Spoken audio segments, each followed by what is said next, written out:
Bayangkan, Allah tidak melarangmu mengambil rezeki. Allah hanya berkata, bukan hari ini, dan tepat di hari yang dilarang itu. Rezeki justru datang berlimpah-limpah di depan matamu. Ikan-ikan muncul ke permukaan laut, besar, gemuk, mudah ditangkap, tidak ada petir, tidak ada suara larangan dari langit. Hanya satu perintah lama, dan satu godaan besar.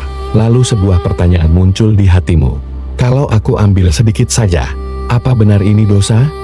Mereka yang hidup ribuan tahun lalu juga berpikir begitu. Mereka tidak berkata, kami durhakan, mereka berkata, kami cerdas. Mereka tidak melanggar secara terang-terangan. Mereka mencari celah, dan merasa aman. Sampai suatu pagi, seluruh kota terbangun oleh jeritan. Bukan jeritan manusia, tapi jeritan makhluk yang dulu manusia, kera dan babi berkeliaran di jalanan. Dengan mata penuh penyesalan, dengan ingatan yang masih utuh. Pertanyaannya sekarang, kalau Allah menguji kita hari ini, bukan dengan musibah, tapi dengan kesempatan yang tampak halal, apakah kita akan taati atau merasa cukup pintar untuk lolos? Assalamualaikum warahmatullahi wabarakatuh. Sebelum lanjut pada isi video, mari klik tombol subscribe, karena video ini muncul, mungkin bukan tanpa alasan. Mungkin ini adalah petunjuk dari Allah Subhanahu wa Ta'ala sebagai pengingat kita semua. Dan jangan lupa juga ketikkan selawat pada kolom komentar, supaya kita selalu dalam lindungan Allah Subhanahu wa Ta'ala. Amin ya robbal alamin. Bayangkan sebuah kota kecil di tepian laut, bukan kota besar, bukan pusat kekuasaan, hanya sebuah kota nelayan yang hidupnya sederhana, namun makmur. Setiap pagi, matahari terbit perlahan dari ufuk timur, memantulkan cahaya keemasan di permukaan laut. Airnya tenang, bersih, seolah tidak pernah marah. Angin laut berhembus lembut, membawa aroma asin yang menenangkan. Burung-burung beterbangan rendah di atas air, pertanda satu hal. Ikan melimpah, di kota inilah Bani Israel tinggal. Mereka bukan penyembah berhala. Mereka bukan kaum yang tidak mengenal Tuhan. Mereka mengenal Allah. Mereka beribadah. Mereka punya kitab. Mereka punya hukum. Dan mereka punya satu hari yang sangat mereka muliakan. Hari Sabtu, hari di mana roda kehidupan harus berhenti. Hari di mana tangan tidak boleh bekerja. Hari di mana jaring tidak boleh dilempar. Hari di mana hati harus lebih sibuk mengingat Allah, bukan menghitung untung dan rugi. Perintah itu jelas, tidak ambigu, tidak multitafsir. Jangan bekerja, jangan menangkap ikan. Khusus hari ini, tinggalkan dunia, dan selama bertahun-tahun, mereka patuh. Hari Sabtu menjadi hari yang sunyi, namun khusyuk. Tidak ada teriakan pedagang, tidak ada suara perahu, tidak ada jaring basah yang ditarik ke darat. Hanya doa, hanya ibadah, hanya jeda dari dunia, sampai suatu hari, sesuatu berubah, tanpa badai, tanpa gempa, tanpa tanda di langit. Perubahannya justru datang dari laut yang paling mereka cintai. Pada suatu Sabtu pagi, ketika kota sedang diam, laut yang biasanya tenang, tampak berbeda. Airnya berkilau lebih terang, permukaannya bergelombang halus, seolah dipenuhi kehidupan. Dan di sanalah mereka melihatnya. Ikan. Bukan satu, bukan dua, bukan puluh ribu ikan-ikan besar muncul ke permukaan, berenang pelan, mengkilap di bawah matahari, seolah tidak takut, seolah menunggu, seolah mengundang. Para penduduk berdiri di tepi pantai, diam, terpaku, mulut mereka kering, jantung mereka berdegup lebih cepat. Ini bukan pemandangan biasa, ini belum pernah terjadi sebelumnya. Dan yang membuat dada terasa semakin sesak adalah satu fakta pahit. Hari itu adalah hari Sabtu, hari yang diharamkan untuk menangkap ikan. Pertanyaannya sederhana, tapi menusuk hati. Kenapa hari ini? Kenapa bukan besok? Kenapa justru di hari yang engkau larang, ya Allah? Tidak ada jawaban dari laut, tidak ada suara dari langit, hanya ikan-ikan yang terus berenang, seolah tidak peduli dengan kegelisahan manusia. Hari itu berlalu. Tidak ada yang menangkap, tidak ada yang melanggar. Namun benih pertanyaan sudah tertanam, dan benih itu tidak mati. Hari Sabtu berikutnya, ikan kembali datang, lebih banyak, lebih besar, lebih dekat ke pantai. Dan hari-hari selain Sabtu, laut sepi, kosong, tenang, seolah mati. Para nelayan berangkat sebelum fajar, mendayung lebih jauh, menyelam lebih dalam, menghabiskan tenaga, menghabiskan waktu. Namun, ketika pulang, jaring mereka ringan, wajah mereka berat, terkadang hanya beberapa ekor kecil. Terkadang tidak ada sama sekali. Anak-anak mulai bertanya, "Ayah, kenapa hari ini kita makan sedikit?" Istri mulai mengalur, "Kenapa akhir-akhir ini susah sekali?" Dan para ayah hanya terdiam. Mereka tahu jawabannya. Mereka melihatnya sendiri setiap Sabtu. Ikan itu ada, sangat ada, tapi mereka dilarang menyentuhnya. Minggu demi minggu berlalu, bulan demi bulan berlalu, dan pola itu tidak pernah berubah. Sabtu, ikan melimpah, berenang di permukaan, terlihat jelas oleh mata. Selain Sabtu, laut seolah menutup diri. Ujian ini bukan ujian kelaparan total, bukan juga ujian kekeringan. Ini ujian yang jauh lebih halus, lebih kejam. Allah tidak mengambil rezeki mereka. Allah hanya menunda dan memindahkan waktunya. Dan justru disitulah bahayanya, karena godaan terbesar manusia bukan kekurangan, tapi kesempatan yang dilarang. Setiap Sabtu, mereka berdiri di pantai, melihat ikan yang begitu dekat, begitu mudah. Satu langkah saja, satu lemparan jaring saja, tidak ada petir, tidak ada suara peringatan, hanya laut yang tenang, dan hati yang bergejolak. Bukankah Allah Maha Pengasih? Bukankah ini rezeki darinya? Bukankah keluarga kami butuh makan? Pertanyaan-pertanyaan itu mulai terdengar, awalnya pelan, hanya di dalam hati, namun lama-lama dibicarakan, dan dari pembicaraan itulah godaan berubah menjadi ide. Bagaimana kalau kita pasang jaring sebelum Sabtu? Kita tidak menangkap di hari Sabtu, kita hanya mengambil setelahnya. Kalimat-kalimat itu terdengar cerdas, terdengar aman, terdengar masuk akal, dan disitulah titik paling berbahaya dalam sejarah kota itu. Karena ketika dosa mulai dibungkus dengan logika, hati perlahan berhenti merasa bersalah. Apakah mereka benar-benar ingin melanggar, atau mereka hanya lelah bertahan? Apakah ini sekadar usaha menyelamatkan keluarga, atau awal dari pembangkangan? Tidak ada yang merasa dirinya jahat, tidak ada yang merasa sedang menantang Allah. Justru sebaliknya, mereka merasa sedang menemukan solusi, dan tanpa mereka sadari, ujian sebenarnya baru saja dimulai. Karena Allah tidak sedang menguji tangan mereka, Allah sedang menguji hati mereka. Apakah mereka taat karena iman, atau hanya taat selama tidak terasa berat? Apakah mereka patuh karena takut kepada Allah, atau patuh karena kebetulan tidak bertabrakan dengan kepentingan? Dan pertanyaan itu akan segera dijawab dengan cara yang tidak pernah mereka bayangkan awalnya. Itu hanya ide, tidak diumumkan, tidak dibahas di tengah kota, tidak diputuskan bersama, hanya bisikan kecil di sudut-sudut rumah, di antara para nelayan yang kelelahan. Bagaimana kalau kita pasang jaring sebelum Sabtu? Kita tidak menangkap di hari yang dilarang, kita hanya mengambil hasilnya. Setelahnya, kalimat itu terdengar cerdas, bahkan terdengar taat. Tidak ada yang berkata, "Ayo kita langgar perintah Allah." Tidak, tidak ada yang seberani itu. Yang ada justru kalimat-kalimat aman, kalimat yang membuat hati tenang, kalimat yang membuat dosa terasa halal. Kita tidak melanggar secara langsung, kita masih menghormati hari Sabtu. Kita hanya memanfaatkan waktu, dan disitulah masalahnya. Karena dosa yang paling berbahaya bukan yang terang-terangan, tapi yang dibungkus ketaatan palsu. Malam Jumat pun tiba, laut gelap, angin tenang, langit bertabur bintang. Beberapa orang berjalan pelan ke pantai. Mereka menoleh ke kiri, menoleh ke kanan, takut terlihat, takut diketahui, atau takut pada suara hati sendiri. Jaring-jaring besar dipasang dengan hati-hati. Tangan mereka gemetar, bukan karena dingin, tapi karena sadar sedang berada di wilayah abu-abu. Namun mereka terus meyakinkan diri, ini bukan hari Sabtu, belum terlarang. Allah Maha mengetahui niat. Kalimat itu diulang-ulang, bukan untuk Allah, tapi untuk menenangkan hati mereka sendiri. Hari Sabtu pun tiba. Pagi itu laut kembali penuh.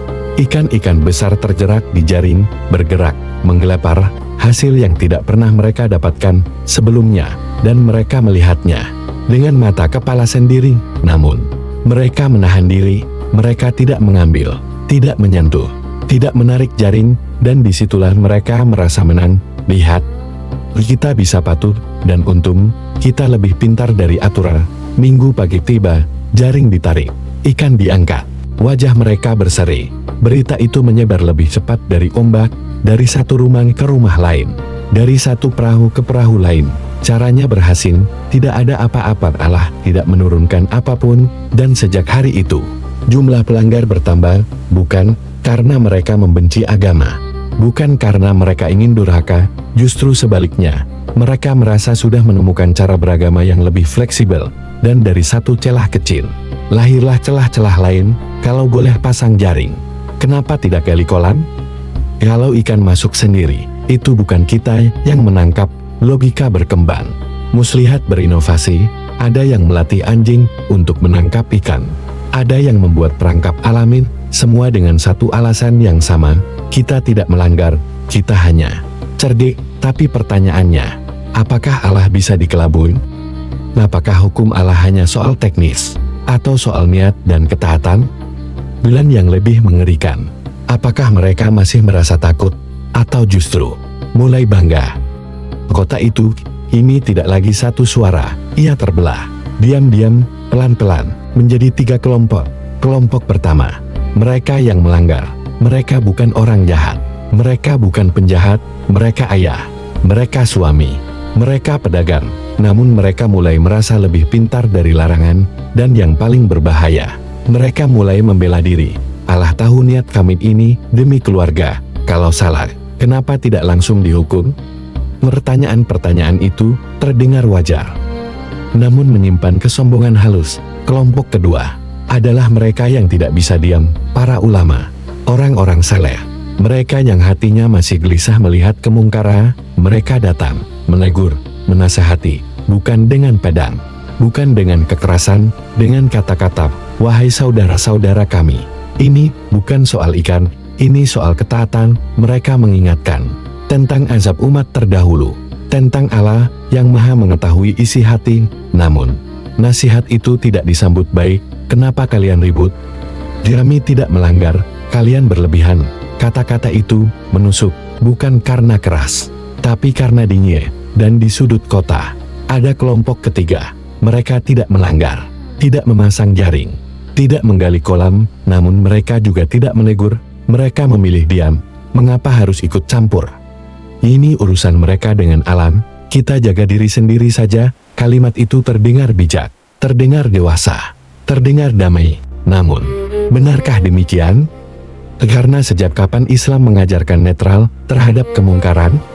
Kelompok kedua kembali datang, menegur, mengingatkan, dan kelompok ketiga berkata, untuk apa menasihati kaum yang Allah pasti binasakan?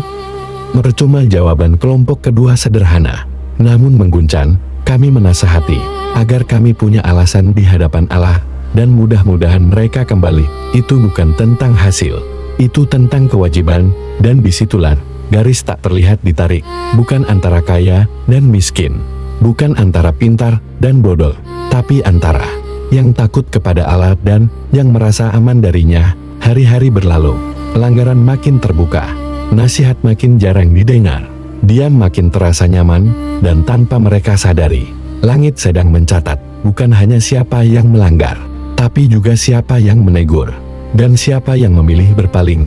Karena di hadapan Allah, diam pun bisa menjadi sikap. Pertanyaannya sekarang, jika kamu hidup di kota itu, kamu berdiri di mana? Di pihak yang cerdik, di pihak yang menasihati, atau di pihak yang memilih aman? Dan apakah kamu yakin pilihan itu tidak punya konsekuensi? Karena setelah ini, cerita tidak lagi tentang ikan. Cerita ini akan berubah menjadi peringatan yang tidak pernah dilupakan sejarah, dan pagi itu akan datang lebih cepat dari yang mereka kira. Pada awalnya, mereka masih bersembunyi, jaring dipasang malam-malam, perahu ditarik senyap, pandangan selalu waspada, ada rasa takut, ada rasa bersalah, dan itu pertanda iman belum mati. Namun dosa memiliki sifat yang mengerikan. Jika dibiarkan, ia tidak hanya diulang, ia dinormalisasi. Hari demi hari berlalu, tidak ada azab, tidak ada peringatan yang terlihat, dan dari situlah keberanian tumbuh. Yang dulu sembunyi-sembunyi, kini terang-terangan. Yang dulu beralasan, kini membela diri. Yang dulu merasa salah, kini merasa benar. Kalau ini dosa, kenapa Allah diam? Kalau ini salah, kenapa rezeki kami lancar? Bukankah Allah Maha Pengasih?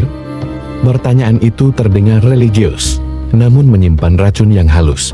Karena sejak kapan ukuran kebenaran adalah aman dari hukuman? Sejak kapan rezeki menjadi bukti riga? Jaring semakin besar, kolam semakin banyak, muslihat semakin kreatif. Mereka tidak lagi sekadar bertahan hidup. Mereka mulai mengejar keuntungan, dan yang paling mengerikan, mereka mulai bangga-bangga karena bisa taat tanpa rugi. Bangga karena bisa cerdas dalam agama. Nasihat kini terdengar seperti gangguan. Peringatan terasa seperti ancaman. Orang-orang saleh dipandang aneh, dicap berlebihan, dicap kolot. Agama jangan dipersulit, zaman sudah berubah, kita harus realistis. Kalimat-kalimat itu bergema di kota kecil itu. Dan tanpa mereka sadari, itulah suara hati yang mulai mati, karena dosa yang paling berbahaya bukan yang membuat seseorang takut, tapi yang membuat seseorang merasa aman. Hati mereka mengeras, rasa malu menghilang, takut kepada Allah memudar. Yang tersisa hanya satu keyakinan palsu, kami baik-baik saja. Namun pertanyaannya, apakah diamnya azab berarti Allah ridha? Atau justru Allah sedang memberi waktu? Karena ketika peringatan diabaikan terlalu lama, yang datang bukan lagi teguran, yang datang adalah keputusan. Dan malam itu, langit tidak lagi menunggu. Malam itu sunyi, tidak ada badai, tidak ada kilat, tidak ada gemuruh. Kota terlelap seperti biasa. Para pelanggar tidur dengan perut kenyang, merasa aman, merasa berhasil. Dan di saat itulah, perintah Allah turun, tanpa suara, tanpa perdebatan, tanpa penundaan. Ketika fajar menyingsing, hari Sabtu kembali datang. Kelompok yang taat bangun untuk salat subuh, seperti biasa, tanpa rasa curiga. Namun saat mereka melangkah keluar rumah, udara terasa berbeda. Ada suara aneh, bukan suara manusia, bukan pula suara lauk, suara jeritan. Namun bukan jeritan manusia. Mereka mengikuti suara itu perlahan dengan jantung berdegup kencang. Dan di sanalah mereka melihatnya, kerat, babi berkeliaran di jalanan kota. Awalnya mereka mengira itu binatang liar, namun sesuatu tidak masuk akal. Binatang-binatang itu mengenakan pakaian manusia, pakaian yang mereka kenali, pakaian tetangga mereka. Dan lebih mengerikan lagi, mata-mata itu, mata yang bukan mata binatang, mata yang penuh ketakutan, mata yang penuh penyesalan, mata yang masih manusia. Jeritan terdengar lagi, seorang ibu berteriak. Dia melihat seekor kera kecil mengikuti langkahnya. Kera itu menangis, meraih pakaiannya, seolah ingin dipeluk. Dan saat itulah sang ibu sadar, itu anaknya. Tangisannya pecah, kakinya lemas, dunia runtuh di hadapannya. Seorang lelaki melihat seekor babi betina. Ia mengenali pakaian itu, ia mengenali gerakan itu. Istriku, katanya dengan suara gemetar. Namun yang menjawab hanyalah suara binatang. Anak-anak berlarian, mencari ayah, mencari ibu. Namun yang mereka temukan bukan manusia. Kota itu berubah menjadi lautan tangisan, bukan hanya karena kehilangan, tapi karena kesadaran yang terlambat. Mereka ingin bicara, mereka ingin menjelaskan, mereka ingin meminta maaf. Namun lidah mereka tidak lagi mampu mengucap kata. Akal masih hidup, ingatan masih utuh, perasaan masih manusia. Namun tubuh mereka telah menjadi penjara. Dan itulah azab yang paling mengerikan. Bukan kematian seketika, bukan kehancuran instan, tapi hidup dalam wujud yang mereka benci. Beberapa hari mereka bertahan, menderita, tersiksa, menyaksikan keluarga mereka menangis, tanpa bisa memeluk, tanpa bisa menjelaskan. Lalu satu persatu, mereka mati. Sunyi dan kota itu tidak pernah sama lagi. Kelompok yang taat berdiri terdiam. Tak ada rasa bangga, tak ada rasa puas. Yang ada hanya takut dan syukur. Takut kepada alam, syukur karena diselamatkan. Dan pertanyaan itu kini menggema, bukan hanya di kota itu, tapi sampai ke hari ini. Apakah kita takut karena iman, atau hanya karena belum melihat azab? Apakah kita taat karena cinta kepada Allah, atau karena belum merasa aman untuk melanggar? Karena kisah ini bukan sekadar tentang masa lalu.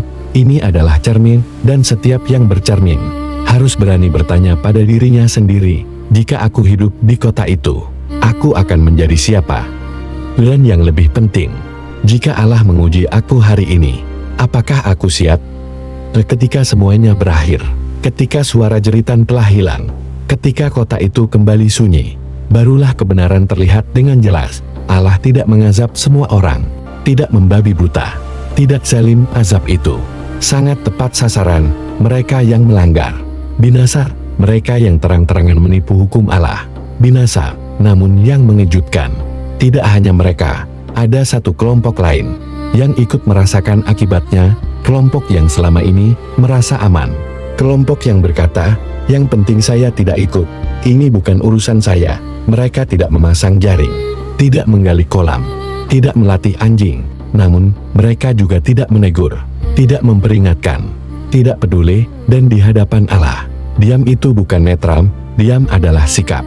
Diam adalah pilihan, dan pilihan itu punya konsekuensi. Sebagian dari mereka ikut diazab, bukan karena tangan mereka kotor, tapi karena hati mereka membisu. Sementara itu, ada satu kelompok kecil, jumlahnya sedikit, sering diremehkan, sering disemua.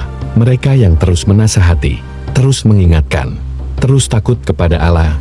Mereka selamat, bukan karena mereka paling pintar, bukan karena mereka paling kuat, tapi karena mereka tidak berkhianat pada amanah iman. Allah menyelamatkan mereka, bukan karena hasil dakwah mereka berhasil, tapi karena mereka menjalankan kewajiban. Dan disitulah pelajaran besar itu berdiri tegak, bahwa dalam Islam, kebenaran bukan soal mayoritas, keamanan bukan soal diam.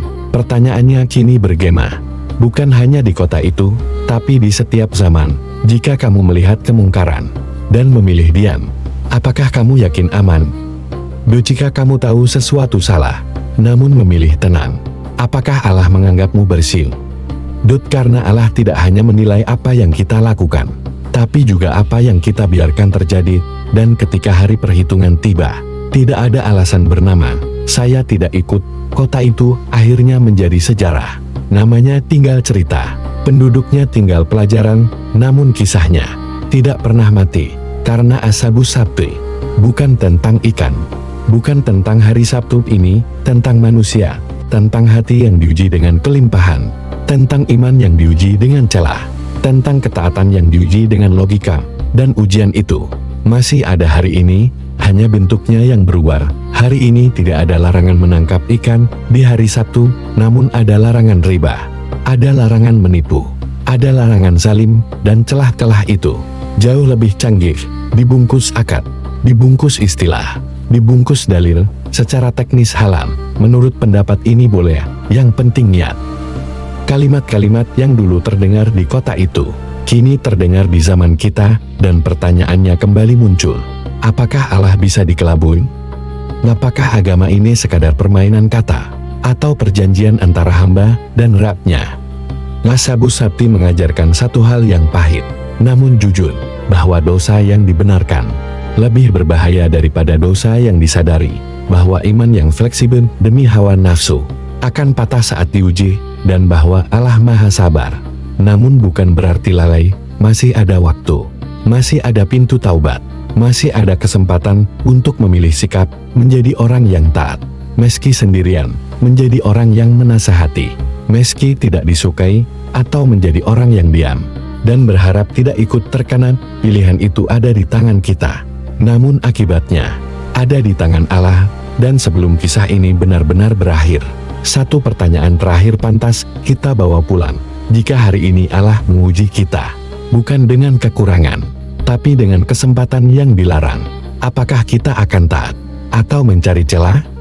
Karena sejarah tidak pernah sekadar bercerita, ia selalu bertanya kembali.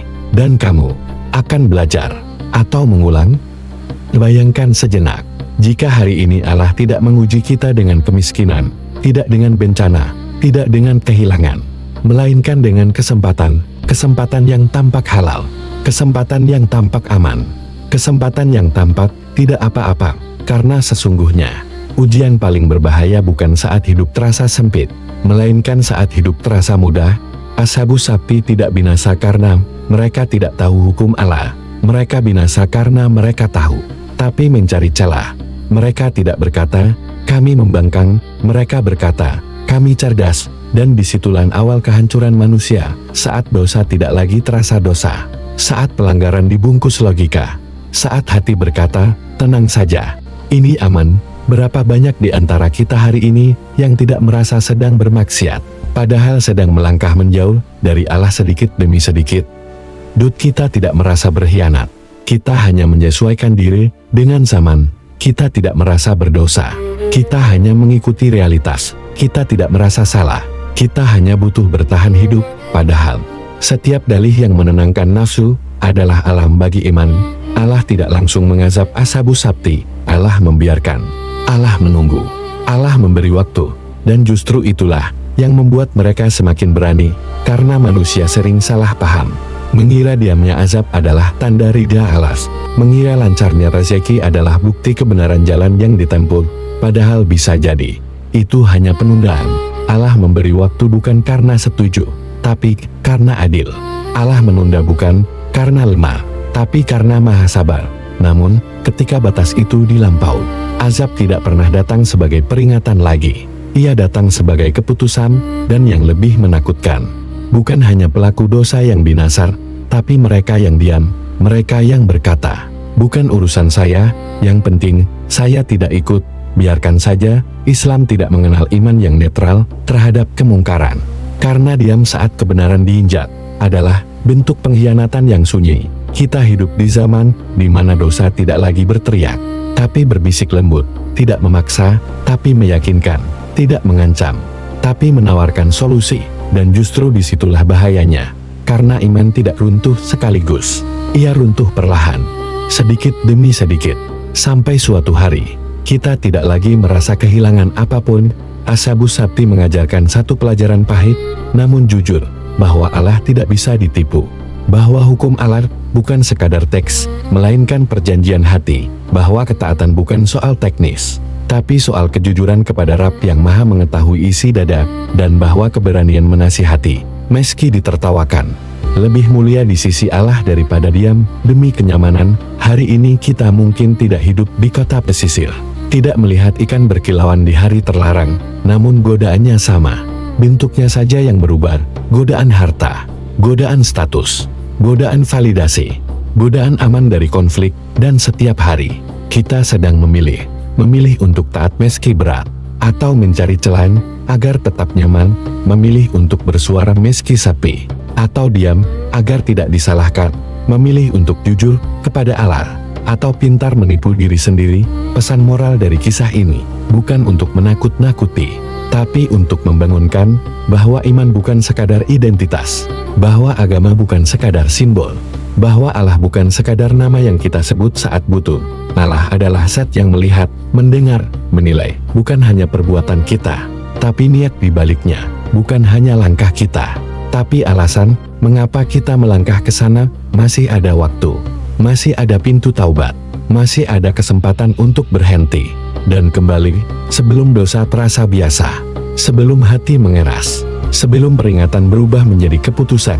Karena sejarah tidak diceritakan untuk dikenang, ia diceritakan agar tidak diulang. Dan sekarang pertanyaannya bukan lagi tentang ashabus sabti, pertanyaannya tentang kita. Apakah kita sedang diuji dan tidak sadar? Apakah kita sedang mencari celah dan merasa aman, atau masih ada rasa takut di hati kita yang membuat kita memilih taat meski sendirian? Semoga Allah menjaga iman kita sebelum iman itu pergi tanpa kita sadari.